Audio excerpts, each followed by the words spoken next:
RTV Audio. Descarga la nueva app y disfruta de los programas de RNE y nuestros podcasts originales.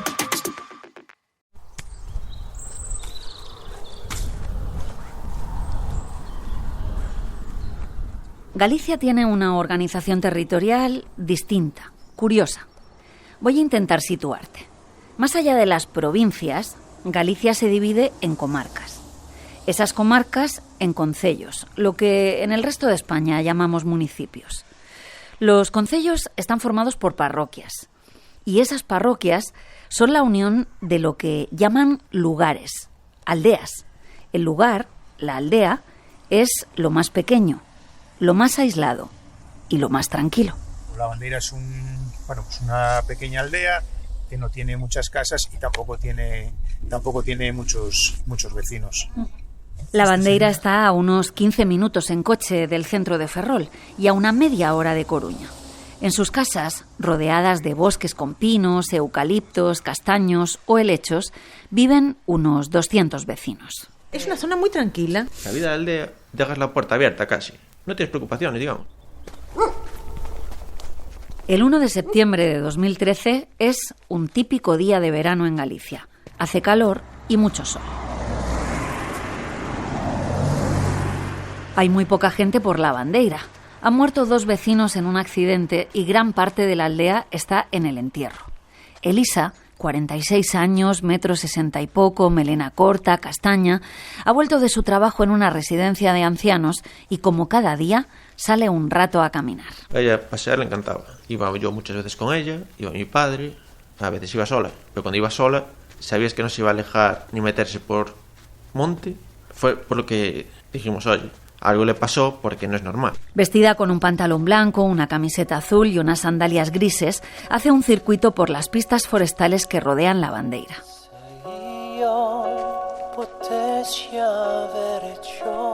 Escucha música. Le gusta mucho il divo. Son cerca de las 9 de la noche. Es un día de verano.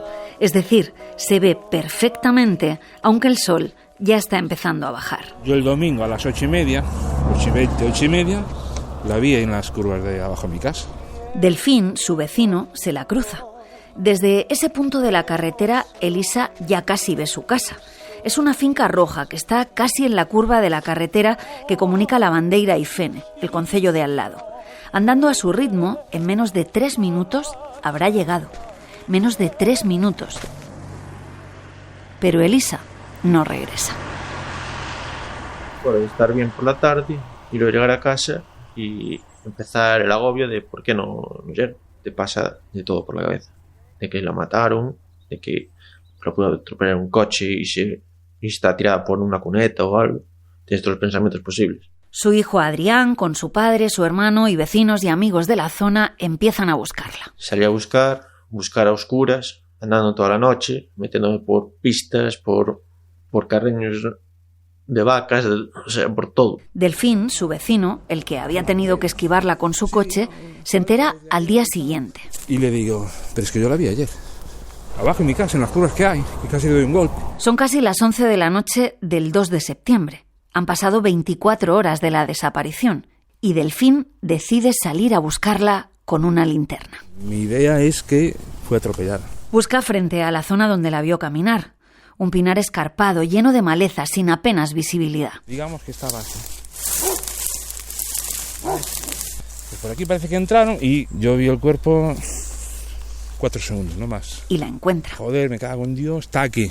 ¿Y dónde le fueron a echar? Está aquí, está muerta. Vamos a llamar a la Guardia Civil, Joder, me cago en Dios, ¿dónde le fueron a echar? Joder. Elisa ha sido violada y asesinada.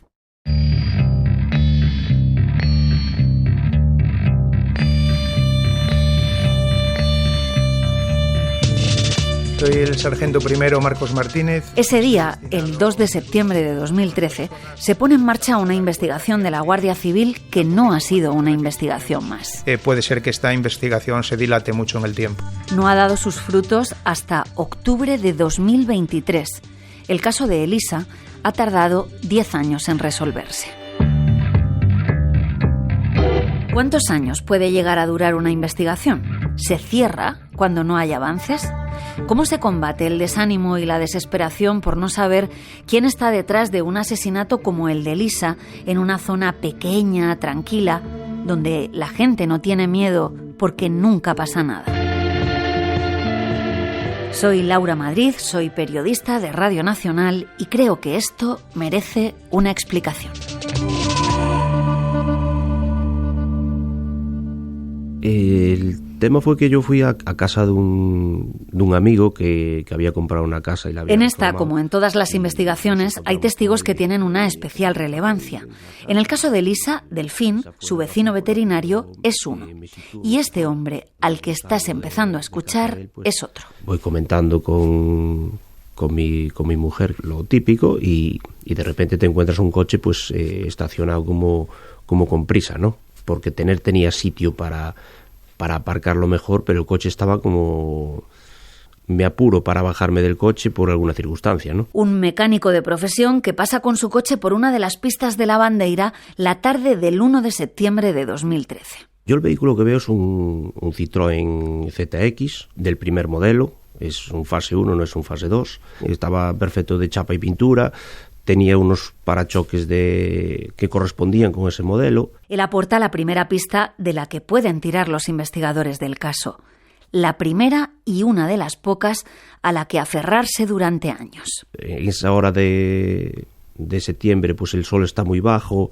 Entonces yo les digo que es verde botella, que es verde oscuro.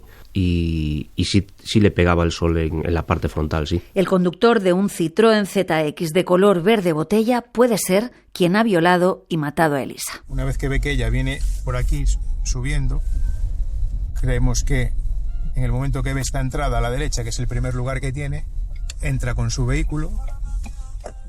Una tarde lluviosa de principios de marzo, el sargento Marcos Martínez, de la Guardia Civil de Coruña, me acompaña a la zona donde fue localizado el cadáver de Elisa, a 200 metros de su casa, a 3 minutos andando. Una vez que deja el coche, se va a la esquina esa y cuando Elisa rebasa la pista, va por detrás, la agarra y ya la lleva hacia la zona donde finalmente pues la viola y la mata. Y que seguramente ella no lo escucha, ¿no? Porque ella va escuchando música. Creemos que efectivamente eso dificulta el hecho de que escuche los pasos del agresor cuando se va a acercar a ella. Su investigación arranca en este lugar. Fue una inspección ocular muy meticulosa, muy rigurosa y muy bien hecha. De hisopos que ellos aplican sobre determinadas zonas de la víctima, pues se termina obteniendo un ADN que al final pues, resulta fundamental porque era el del autor. Desde el principio se dan cuenta de que Elisa no ha podido apenas defenderse. Alguien que, todo indica, no tiene relación con ella, la ha sorprendido para violarla y después la ha matado. Sus heridas son compatibles con un cuchillo de los que se usan en las batidas de caza, y Cabanas, el concello donde está la Bandeira, es una zona de caza mayor, de corzo y de jabalí. Mostramos sobre todo mucho interés en la batida, porque ese mismo día, el día 1, se celebra una batida allí en la zona. Así que una de las primeras puertas a las que tocar es la de los cazadores de Cabanas, la de Dinito Carballo, el presidente del Coto. Se hace un listado de la gente que participa, con el nombre y el DNI. Y también se comprueba si la gente que participa tiene la documentación en regla. La Guardia Civil empieza analizando quién estuvo en la batida y quiénes forman parte del Coto. Buscan sobre todo si alguno tiene un Citroën ZX de color verde, pero nadie coincide. Él no estaba porque no podía estar, no participó en nada. Ahí le sopló el viento a favor. Los primeros meses de investigación se basan en descartar a posibles sospechosos, gente de su entorno, cazadores registrados en los cotos de la comarca, agresores sexuales de los que existe huella de ADN y dueños de coches, de muchos coches. Disponíamos de muy poca información, de hecho solo disponíamos de la información de un posible vehículo, pero por otro lado teníamos la muestra genética del autor en el cuerpo de la víctima. Eso es al final lo que va a demostrar si esa persona fue la autora o no. El Departamento de Criminalística de la Guardia Civil es el encargado de analizar la muestra de ADN que se encuentra en el cadáver de Elisa. Sabe que es de un hombre, pero no coincide con ninguno de los que hay fichados. Así que en febrero del año 2015 buscan más datos en esa prueba, en la Universidad de Santiago de Compostela. Por poner un ejemplo, en una agresión sexual, lo que a nosotros nos suele interesar es determinar... El Instituto de Ciencias Forenses Luis Concheiro es uno de los más avanzados del mundo en la investigación del ADN. El análisis de genética forense es un análisis totalmente objetivo, en el sentido de que nosotros vamos a hacer las cosas, lo que da, da. La profesora María Victoria Lareu es su directora. A la muestra esa le vamos a interrogar otras cosas. ¿De qué color tiene el pelo la persona que dejó esa muestra? ¿De qué color tiene los ojos? ¿De qué color tiene la piel? ¿Su origen biogeográfico o de ancestralidad? Y también con marcadores epigenéticos le podemos preguntar qué edad tiene. Todavía no se puede crear un retrato robot a partir de un ADN, pero sí que hay muchos otros marcadores que desvelan rasgos del asesino de Elisa. Ana Mosquera es mi guía por el trabajo de estos laboratorios. Pues mira, las características fenotípicas al final son aquellas características que nosotros reconocemos externamente. Parte de esas características fenotípicas vienen determinadas genéticamente, tienen, digamos, una heredabilidad concreta. La conclusión que obtienen es europeo, tiene la piel blanca, los ojos oscuros. Lo que se analiza serían esas regiones que dan lugar a ese color de ojos. Con el pelo pasa lo mismo, rubio. Exactamente, rubio, castaño y pelirrojo. Y el pelo rojo, sí, es un hombre pelirrojo. Utilizamos también ese dato de pelirrojo para discriminar a sospechosos que iban surgiendo a lo largo de la investigación. Ahora la Guardia Civil sabe que tiene que encontrar a un hombre con conocimientos de caza, europeo, con los ojos oscuros, pelirrojo y con un Citroën ZX verde botella. ¿Y tú perdiste la esperanza en algún momento? No. Tienes días que estás más frustrado, te dura un poquillo. Bueno, hay que pensar que tarde o temprano el cabrón va a caer.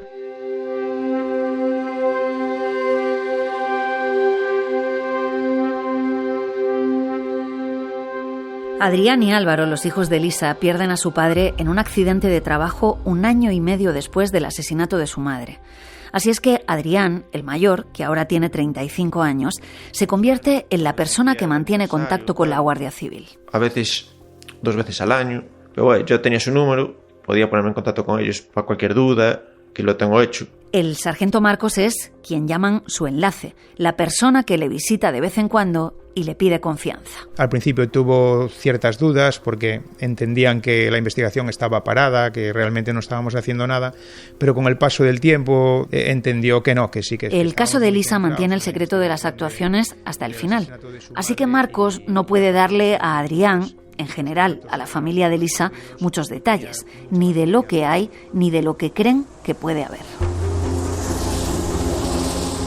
Una vez que veíamos que no estaba entre los que se habían investigado, es cuando decidimos también ampliar a otros vehículos que tenían otros colores, que no eran el verde, pero que podrían dar lugar a confusión, porque habíamos detectado coches grises o azules oscuros que, según la luz del día, pues podrían llevar a confusión. Amplían el abanico de los coches y abren otra vía para intentar que el ADN que tienen del asesino les lleve hasta él. Sabiendo que ninguna de esas muestras era del autor, poder tratar de averiguar si a lo mejor podía existir algún familiar, ¿no?, dentro de este conjunto de muestras que habíamos enviado. El ADN de una familia no desaparece nunca. No importa que sean parientes lejanos o que pierdan el contacto, no importa que no se conozcan, sus genes compartidos están ahí. La mayoría de las personas que tenían esa coincidencia, lo que comprobábamos es que sus padres, sus abuelos, bisabuelos, casi todos eran originarios de 3 o 4 parroquias del Ayuntamiento de Valdoviño. ¿Te acuerdas que al principio te he hablado de las comarcas y de los concellos? Bueno, pues en esta comarca de Ferrolterra está también el concello de Valdoviño. Y se dan cuenta, analizando las pruebas de ADN hechas a los dueños de algunos coches, de que el asesino de Elisa tiene antepasados allí. Comprobamos que realmente ese apellido es un apellido, bueno, bastante inusual. Que la muestra que tienen de él tiene genes compartidos con parte de esa gente. Y que esa relación proviene de la rama paterna. Y entonces decidimos, de alguna manera, cribar a todas esas personas. Más o menos por 2016 empiezan a tirar de ese hilo. Hacen muchas pruebas voluntarias de ADN. Mantenemos entrevistas con con las distintas familias y bueno, se les explica un poco que estamos realizando una investigación por hechos graves y que nos sería pues de gran interés el que nos pudiesen donar una muestra de su ADN. Y también hacen seguimientos, vigilancias, tomas de muestra de posibles sospechosos, analizan colillas, latas de cerveza, tazas de café. El sargento cree que se están acercando, pero no hay suerte. Cuando ves que hayas investigado a todas las personas que tienen ese apellido y que no es ninguna de ellas, pues fue uno de los momentos de bajón. No está ahí, no en ese apellido, pero hay que seguir. Y siguen. Con el convencimiento de que al final teníamos que dar con él. Siguen cruzando y analizando el ADN de los vecinos de Valdoviño. Y ahí aparecen coincidencias con una serie de personas que comparten un mismo apellido. Sale ese apellido en Rodríguez, que es el que tiene el autor. Y bueno, lo que hacemos ahí ya es centrarnos y ya empezamos pues a buscar dentro de esas familias principalmente aquellas que comparten ese apellido. La compatibilidad es mayor, es decir, la cercanía familiar por vía paterna entre los Rodríguez de esa zona es más cercana todavía. Se investigaron principalmente 3 ramas familiares que tenían proximidad genética, incluso una de ellas tenía coincidía en todos los marcadores genéticos con el del autor por línea paterna. Y bueno, esas fueron las 3 familias que se investigaron principalmente.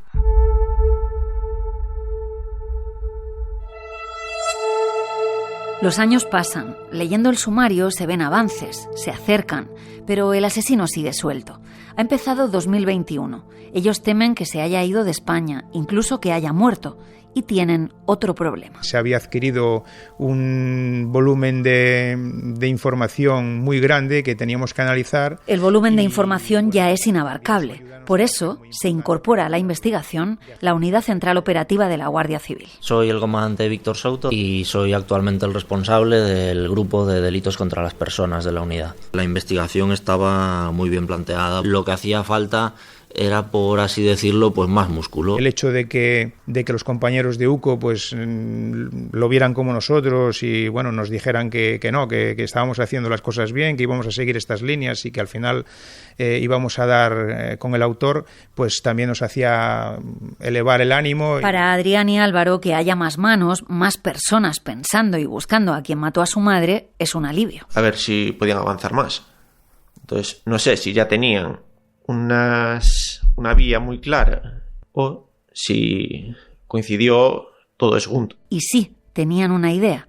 Sabiendo que el asesino tenía que estar dentro de esa rama familiar de los Rodríguez de Valdoviño, había que buscar por ahí. Esto era buscar una aguja en un pajar, pero buscarla con el convencimiento de que la aguja estaba en el pajar, con lo cual trabajábamos con la tranquilidad de que esto nos podía llevar 1 año, 2 o 8 o 10, pero que al final iba a salir, porque el dato estaba ahí, ¿no? Entre esos millones de datos que manejábamos, el autor tenía que estar ahí, sí o sí.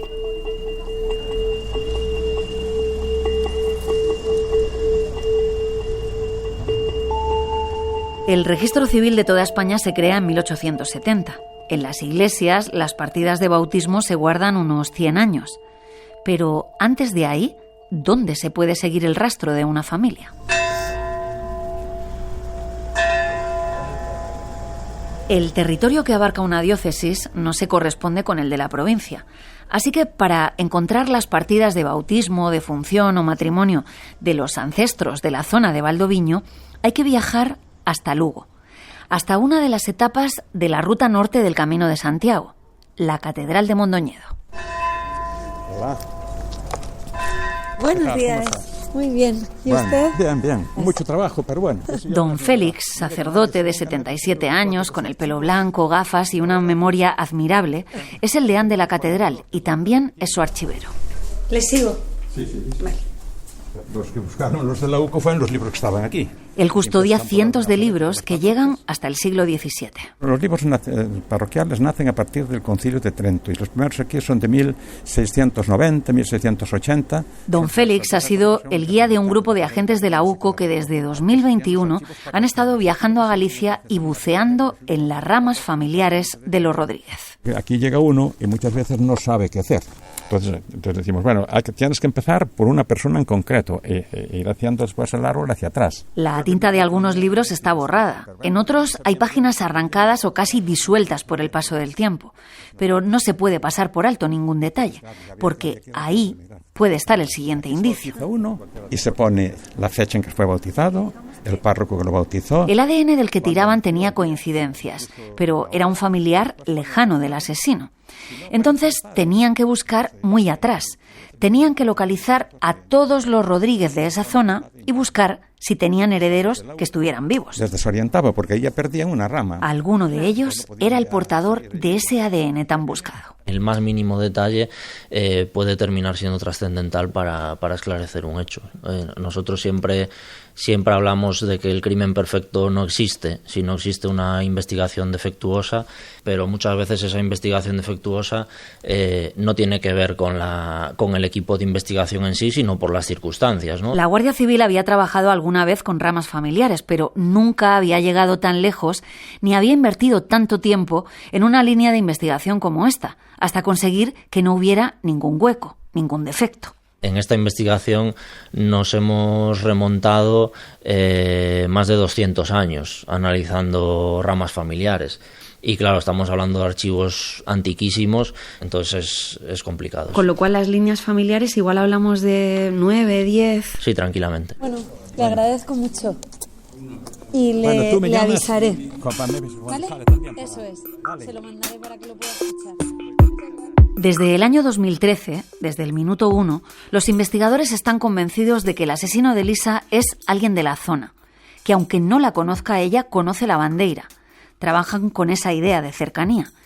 Y es algo que atormenta y mucho a los hijos de Elisa. Claro, tú ves a un vecino todos los días. Y si fue él y está ahí saludándome todos los días, porque te pasa la mente, la tienes turbia, digamos. Entonces, si fue este, si fue aquel... Adrián, una de las cosas que cuando hablaba con él que más me decía era es que yo a veces estoy en el bar tomando algo y pienso que es que a lo mejor tengo detrás al asesino de mi madre, ¿no? Entonces eso era lo que a él le volvía loco. La UCO, en colaboración con el sargento Marcos y sus compañeros, contrastan todos los indicios que encuentran en el archivo. Hacen más vigilancias y más pruebas voluntarias de ADN. Si algo nos caracteriza es la constancia y la perseverancia, ¿no? Y es una investigación larga, pero que se van dando pasitos hasta llegar al final, ¿no? Y a mitad del año 2023, las piezas del puzzle empiezan a encajar. Localizan un Citroën ZX gris, no verde botella, con matrícula de Barcelona, que perteneció entre 2013 y 2015 a un hombre de apellido Rodríguez, aficionado a la caza, que fue miembro del Coto de Cabanas, pero que se dio de baja 2 meses antes del crimen, que vive a 15 minutos en coche de la casa de Elisa. Y sí, que es pelirrojo. Las características que nosotros estábamos convencidos que tenía que cumplir el autor de los hechos, por informaciones que se fueron obteniendo en la investigación, cuestiones de perfilación criminal, esta persona pues cumplía muchas, ¿no? Lo vigilan, lo siguen y en una de sus rutinas le cogen una muestra de ADN. Todos estábamos muy esperanzados, hablábamos aquí, esta vez es él, tiene que ser él, estamos convencidos, pero como habíamos llevado ya tantos palos, bueno, yo era quizá el que tenía más reservas, ¿no? Yo decía, bueno, vamos a esperar porque ya hemos llevado muchas decepciones y vamos a esperar a ver qué pasa. Pero esta vez todo coincide. Recibí la llamada de mi teniente diciéndome que esa muestra que habíamos obtenido que era el autor, ¿no? En ese momento me acuerdo que iba conduciendo y tuve que echarme a un lado y parar el coche porque, bueno, de ese momento sí que me quedé yo un poco como en shock, ¿no? Como diciendo, bueno, por fin se acaba esta investigación, sí. Todo indica que Roger Serafín Rodríguez, un hombre de 49 años, trabajador de una de las empresas auxiliares de Navantia en Ferrol, es la persona que mató el 1 de septiembre de 2013 a Elisa Bruñedo cuando salió a caminar por los alrededores de su casa. Acudimos a su centro de trabajo y bueno, pues cuando vimos que se acercaba ya a la garita, pues en ese momento nos identificamos y procedimos a su detención.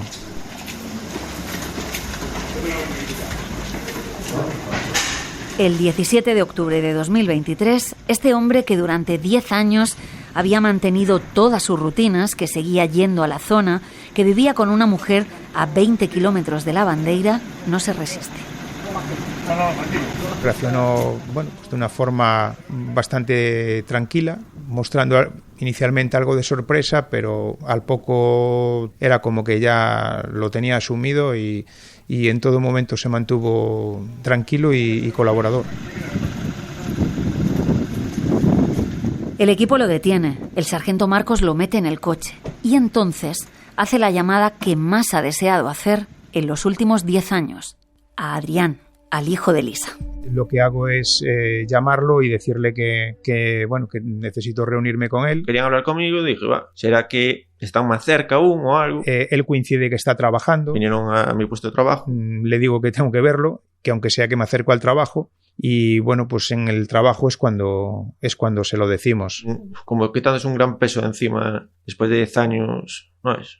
Con alegría, digamos. Que normal, estar 10 años. Es un alivio para ellos, para nosotros, para todos. Pero, ¿cómo reacciona uno a algo así?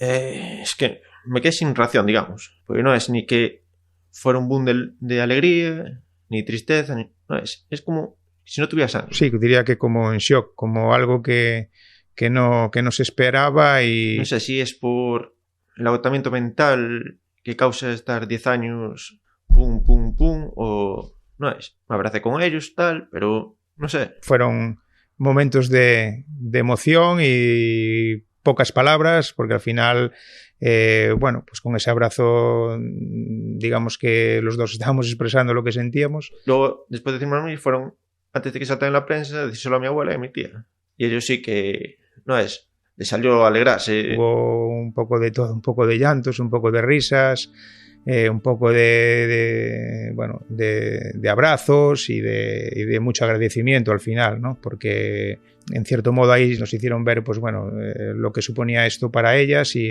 el por fin poder descansar de alguna manera, ¿no? Es una alegría si dijéramos que no la mató y pudiéramos celebrarlo con ella o con la familia que se fue perdiendo a lo largo del tiempo. Porque fue mi madre, al año mi padre, a los 2 años mi abuelo, o sea, el padre de mi madre, a los 4 un tío. Entonces, gente que quería verlo resuelto no lo pudo celebrar.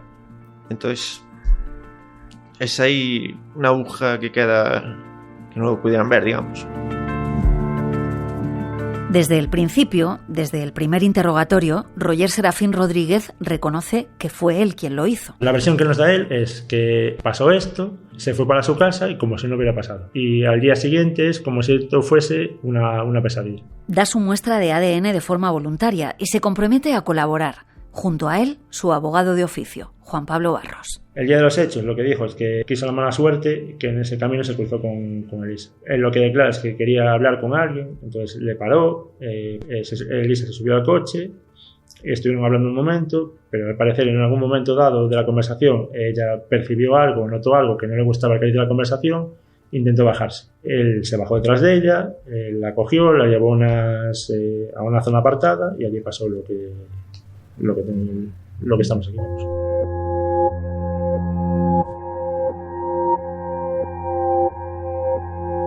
Los hijos de Elisa han estado 10 años esperando que llegara justicia para su madre. Ahora sienten mucho alivio. Vale, se acabó una parte, pero ahora empieza otra. ¿Cuál es la otra? Que cumpla la mayor pena posible y que, si puede ser, que quede en la cárcel, que no salga nunca. La familia quiere tranquilidad. Quiere que él pase todos los años en la cárcel, los que sean posibles o el máximo posible, pero quieren tranquilidad, no quieren nada más. ni quieren dinero. Beatriz Rubín, una abogada de Ferrol que conoce la zona y que tiene más o menos la edad que tendría Elisa, va a ser quien se encargue de defender los intereses de sus hijos y acompañarles en esta última etapa del caso. Tenemos que estar ahí para actuar en su nombre y también para explicarles muchas cosas en su nombre. Beatriz lleva ya meses estudiando el sumario y en todas mis conversaciones con ella me repite una idea. Pero qué mala suerte. Pero si a 50 metros había una casa. Pero qué mala suerte si a 150 metros estaba su casa. Claro. El caso de Elisa sigue en instrucción. Ya está levantado el secreto, cientos de folios en los que se puede reconstruir un trabajo de años. La búsqueda, durante una década, de la aguja en el pajar. Bueno, ha sido laboriosa. Hay que reconocerles su trabajo y su tesón, con los paréntesis que pudiera haber, pues por las causas justificadas que fueran. Pero sí, si no llega a ser por la Guardia Civil, ¿qué va? Paseando una tarde con ella por la zona. Tú ponte en situación, si tú vives ahí, esto es tu entorno, tú no tienes por qué tener miedo. Él miente. Yo sí que coincido con la versión de la Guardia Civil. Ella no se subió al coche. No. ¿Para qué te vas a subir al coche cuando estás a 150 kilómetros, o sea, 150 metros de tu casa? ¿Para qué te vas a subir a un coche? Beatriz se confiesa incrédula con ciertos detalles. ¿Cómo pudo cogerla en una zona tan tranquila? ¿Cómo nadie la vio? Es que no se sube al coche. Eso lo dice él porque le interesa decirlo. A Beatriz no le cuadra que Roger Serafín estrenase su historial delictivo con Elisa e investiga si pudo ir a por ella, por ser Elisa. Yo estoy convencida de que él le había echado el ojo. Pero es una apreciación muy personal, ¿eh? Yo creo que sí. Yo creo que es una cuestión aleatoria. Pensemos que si hubiese habido cierta planificación, posiblemente el hecho se hubiese cometido de otro modo, ¿no? En esa rutina que la víctima tenía de salir a andar, hay zonas mucho más apropiadas, por así decirlo, para cometer el hecho que se cometió que en la zona concreta donde la aborda. Ese es uno de los aspectos que tendrán que aclararse en el juicio. Si Elisa fue lo que la Guardia Civil llama una víctima de oportunidad, que tiene la desgracia de cruzarse con un asesino, o si este hombre iba a por ella. Partimos de una premisa, que él ha reconocido unos hechos. A partir de ahí, ¿qué calificación jurídica? Evidentemente, yo creo que esto es un asesinato. Es un asesinato con violación. Pues mira, podemos estar hablando de unos 20 y pico años, ¿eh? Sí. La prisión permanente revisable, desgraciadamente, no se puede solicitar, pero sí, podríamos a lo mejor hablando de 27 años perfectamente. Sí. El juzgado que instruye el caso de Elisa ha cambiado de juez cerca de 10 veces, casi los mismos años que lleva abierto. Las partes creen que queda poco, pero no se atreven a hablar de una fecha concreta. Esperan que en 2024 quede cerrado y arranque la última etapa, la elección del jurado popular, la celebración del juicio y la condena. Él es consciente que causó mucho daño, sabe que no lo va a poder resarcir de ninguna manera, pero va a intentar en la medida de lo posible pues paliar lo que pueda. Me transmitió que si puedo que le pida perdón a todo el mundo. No, yo es que a mí sus disculpas es agua de borrar, no me valen de nada. Ahora que se arrepiente porque lo pillaron. Estaba muy arrepentido. Tuvo 10 años para confesar, para entregarse. ¿Disculpas de qué? ¿10 años después? Un poco tarde. Adrián y Álvaro empiezan ahora a prepararse para lo que les queda por delante. Un proceso donde tendrán que escuchar cómo pasó y recordar aquellos días en los que todo cambió para ellos. Mi madre, para mí, fue la mejor. A mí me enseñó a hablar por mí mismo en casa. Yo no era buen estudiante, pero por lo menos aprendí a hacer las cosas de casa, cocinar, hacer repostería. Con mi padre aprendí a manejar herramientas, trabajar, hacer cosas en casa, un poquito de todo. En general, tengo cosas buenas. Que sí que me tiene castigado por sacar malas notas y tal. Pero esta se echa de menos. Que te castiguen. Pues claro, tenía castigos originales. De quita la puerta de la habitación que no te quiero ver. Con castigos así dices, los piensas así y te ríes. O sea, no. Era la mejor madre que pude haber tenido. O sea, lo malo, que no conocía a su nieta. Que no podemos tenerla ahora. Pero bueno. Adrián sigue viviendo en la Casa Roja a la que Elisa no pudo regresar, ahora con su mujer y con su hija, y también con su hermano Álvaro. Porque esta casa fue el trabajo de mis padres. La casa tiene mi misma edad. Se empezó a hacer un poco antes de que yo naciera. Yo no tengo que ir a un cementerio para acordarme de ellos.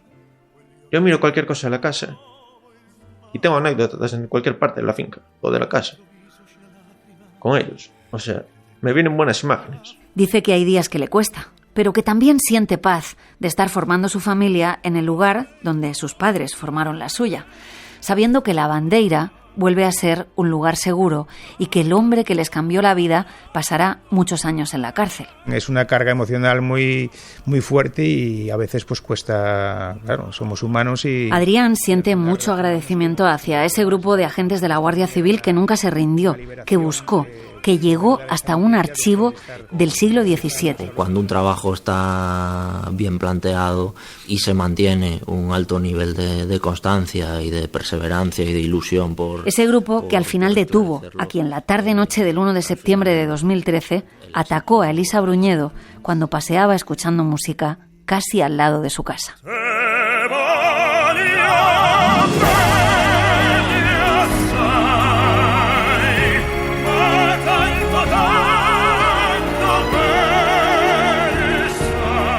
Esto merece una explicación, es un podcast del equipo de audio digital de Radio Nacional y de RTV Noticias.